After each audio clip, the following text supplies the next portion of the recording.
नमस्कार, मैं कमलेश कबीर आपका एक बार फिर स्वागत करता हूं इस नए एपिसोड में।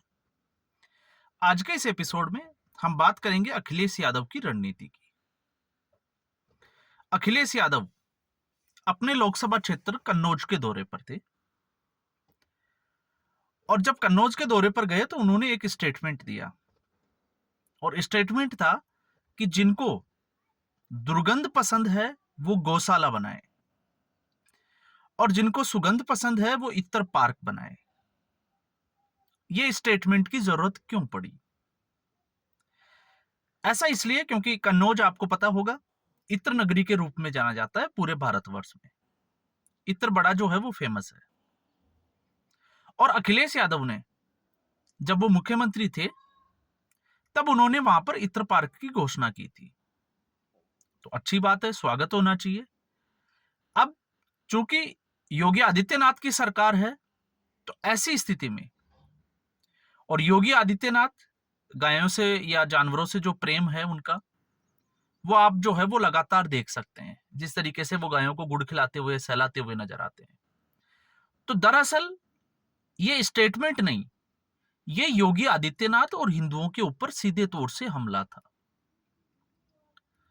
अब यहां पर एक होता है कि नासमझी, जैसे हम राहुल गांधी की बात कर सकते हैं कि राहुल गांधी जो है वो नासमझी में इस तरीके के बयानबाजी कर सकते हैं।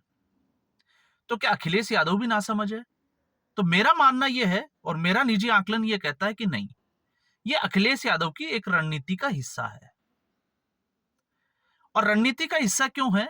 अगर आप अखिलेश यादव के साथ में अगर आप इस क्रोनोलॉजी को समझने की कोशिश करोगे तो क्रोनोलॉजी यह है कि इससे पहले आपने देखा जिस तरीके से राम मंदिर के प्राण प्रतिष्ठा समारोह का जो है वो विरोध करना, लगातार राम मंदिर का विरोध करना, और आज तक राम मंदिर नहीं गए।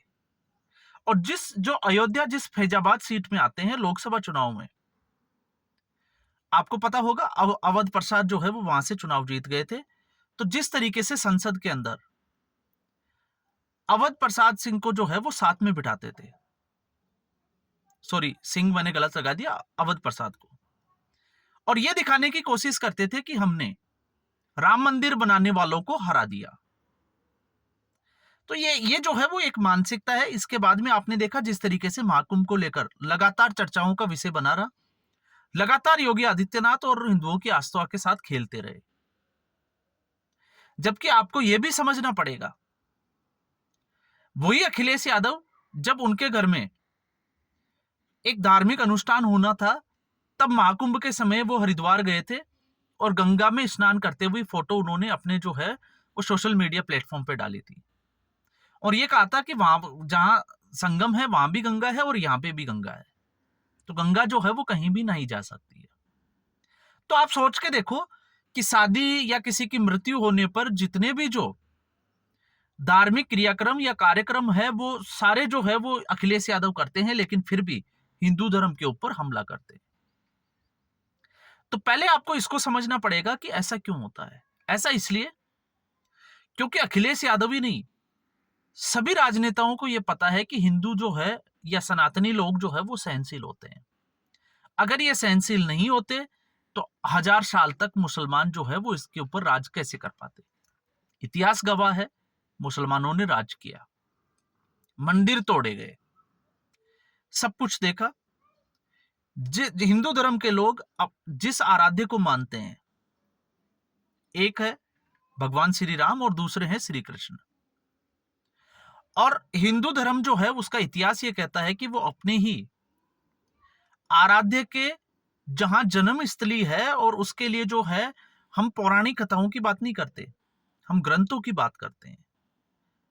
और उसी अयोध्या में उसके निर्माण के लिए, मंदिर के बनाने के लिए 500 साल से ज्यादा समय जो है वो संघर्ष करता है, अंग्रेजों की गुलामी सहन की। तो इनको ये लगता है कि हिंदू धर्म जो है वो बटा हुआ है, सहनशील है, ये कभी विरोध प्रकट करेगा ही नहीं। तो फिर इस तरीके की जो टिप्पणी है उसका महत्व क्या है?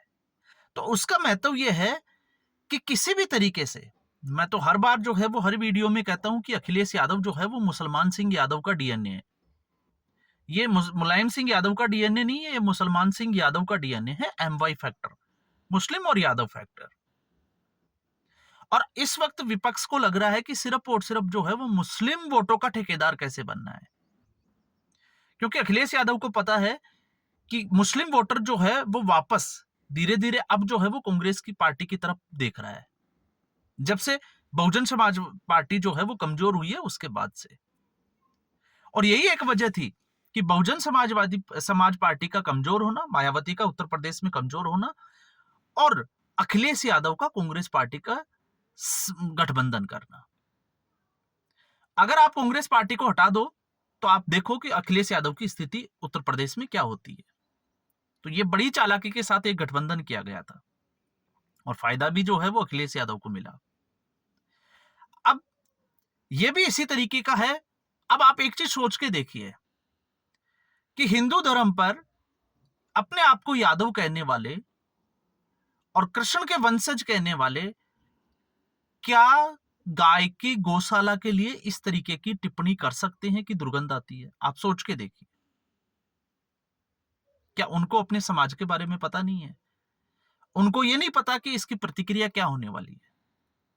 लेकिन उनको यह जरूर पता है कि हम चाहे इनको कितनी भी गाली देंगे, हम कितनी ही इनको तोड़ने की बात करेंगे, इनको नीचा दिखाएंगे, लेकिन ये हमारा साथ छोड़कर नहीं जाने वाले, खासकर यादव समाज के लोग।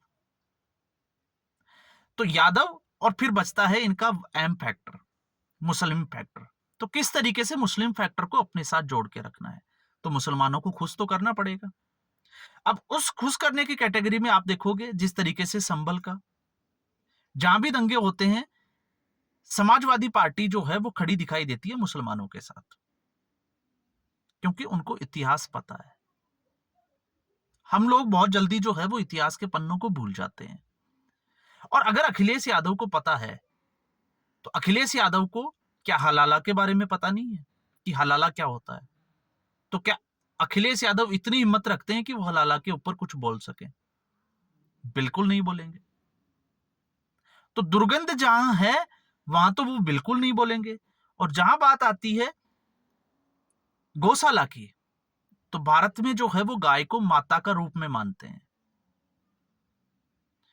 और जिस तरीके से कृष्ण ने, तो आपको पता ही है कि गायों को बचाने के लिए जब इंद्र ने बहुत तेज बारिश कराई तो अपनी अंगुली के ऊपर गोवर्धन पर्वत को उठा लिया था।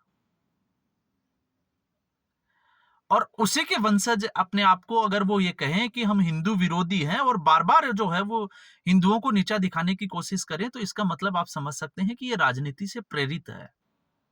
ये सोच समझकर दिए हुए बयान होते हैं। सोच समझकर मैं इसलिए कह रहा हूं क्योंकि ये समुदाय विशेष को खुश करने की एक तरकीब होती है, उनको जोड़ के रखना। फिर चाहे वो राणा सांगा को नीचा दिखाना हो या औरंगजेब को जो है वो महान दिखाना हो, इनको कोई फर्क नहीं पड़ता। और वैसे भी आपको पता है कि राजनीति में इन चीजों के लिए कोई जगह नहीं होती। राजनीति जो है वो राजनीति के तरीके से ही की जाती है और अखिलेश यादव वही प्रयास कर रहे हैं। तो फिर सवाल ये उठता है कि क्या 2027 में अखिलेश यादव सिर्फ और सिर्फ हिंदू विरोध की राजनीति करना चाहते हैं, या तो इनकी अखिलेश यादव की रणनीति यह है कि वो कांग्रेस पार्टी को, जो कांग्रेस पार्टी एक गैप जो बढ़ गया उत्तर प्रदेश में, उसको वो भरने ही नहीं देना चाहते, उसको कम नहीं होने देना चाहते।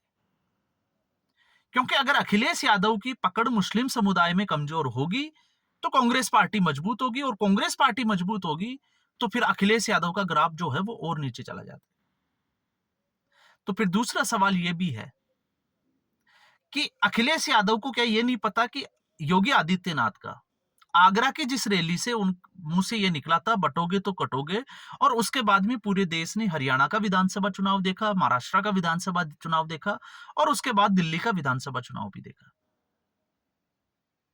तो यहां पर एक चीज जो है वो साफ तौर से दिखाई देती है कि जो हिंदू एक्चुअल में जो अपने आप को सनातनी मानते हैं वो लोग भारतीय जनता पार्टी के साथ जाने वाले हैं। ये अखिलेश यादव को पता है। लेकिन anti BJP voter Akhilesh Yadav को पता है कि वो समाजवादी पार्टी के साथ जाएगा। जो नरेंद्र मोदी के विरोधी हैं, जो योगी के विरोधी हैं, या जो एंटी बीजेपी जो वोटर है, वो किसी भी तरीके से कांग्रेस के पास नहीं जाना चाहिए। ये उसी तरीके की एक रणनीति का हिस्सा है। और आप देखोगे इतना ही अखिलेश यादव जो है वो यहां पर रुकने वाले नहीं है। अखिलेश यादव इससे 2 कदम और आगे तक जाएंगे।